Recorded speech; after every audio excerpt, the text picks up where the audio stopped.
aspirants, welcome to Ishmael's Academy. We were seeing about Buddhism in chapter 7 New Questions and Ideas. The next topic is Jainism, Life of Mahavir. The most famous thinkers of the Jainas, that is Vardhamana Mahavira. Who is Vardhamana Mahavira? Also spread his message around this time, that is 2500 years ago. He was a Kshatriya prince of the Licchavis, a group that was part of the Vaji Sangha. At the age of 30, he left home and went to live in a forest. For 12 years, he led a hard and lonely life, at the end of which he attained enlightenment. Teachings: he taught a simple doctrine: men and women who wish to know the truth must leave their homes. They must follow very strictly the rules of ahimsa, which means not hurting or killing living beings. All beings, said Mahavira, long to live. To all things life is dear. Ordinary people could understand the teachings of Mahavira and his followers. They used Prakrit. There were several forms of Prakrit used in different parts of the country and named after the regions in which they were used. For example, the Prakrit spoken in Magadha was known as Magadhi. Followers of Mahavira, who were known as Jainas, had to lead very simple lives. Begging for food, they had to be absolutely honest and were especially asked not to steal. Also, they had to observe celibacy, and men had to give up everything, including their clothes. Jainism was supported mainly by traders.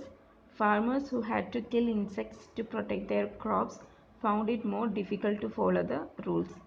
Over hundreds of years, Jainism spread to different parts of North India and to Gujarat, Tamil Nadu, and Karnataka. The teachings of Mahavira and his followers were transmitted orally for several centuries. They were written down in the form in which they are presently available at a place called Vallabhi in Gujarat about 1500 years ago. Sanghas.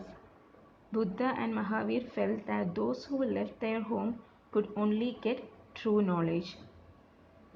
They arranged for them to stay together in the Sangha, an association of those who left their homes. The rulers made for Buddhist Sangha were written down in a book called the Vinaya Pitaka. From this, we know that there were separate branches for men and women. All men could join the Sangha. However, children had to take the permission of their parents and slaves that of their masters. Those who worked for the king had to take his permissions and debtors that of creditors. Women had to take their husbands' permission. Men and women who joined the Sangha led simple lives.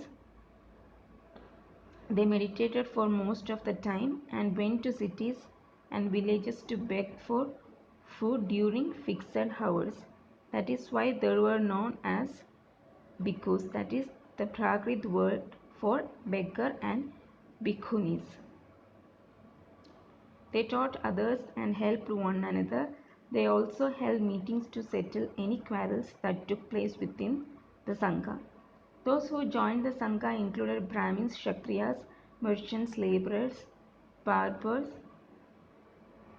courtesans, and slaves.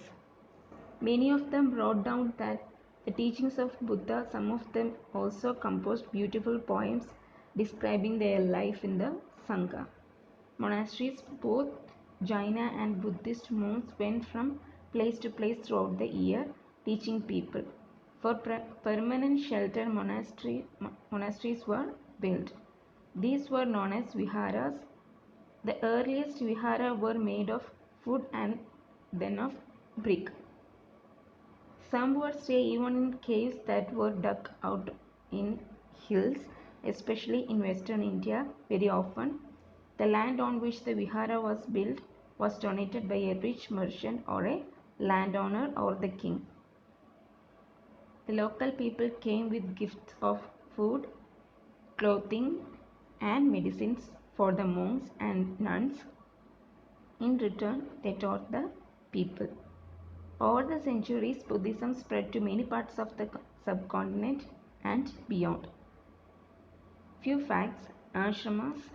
4 ashramas were recognized: Brahmacharya, Grihastha, Vanaprastha and Sannyasa. Brahmacharya means Brahmin, Kshatriya and Vaishya men were expected to lead simple lives and study the Vedas during the earlier years of their life. Grihastha, they had to marry and live as householders. Vanaprastha, they had to live in the forest and meditate. Sannyasins, they had to give up everything and become sannyasins. The system of ashramas allowed men to spend some part of their lives in meditation. Generally, women were not allowed to study the Vedas and they had to follow the ashramas chosen by their husbands. So these are all about chapter 7th. We will see chapter 8 in next video. Thank you.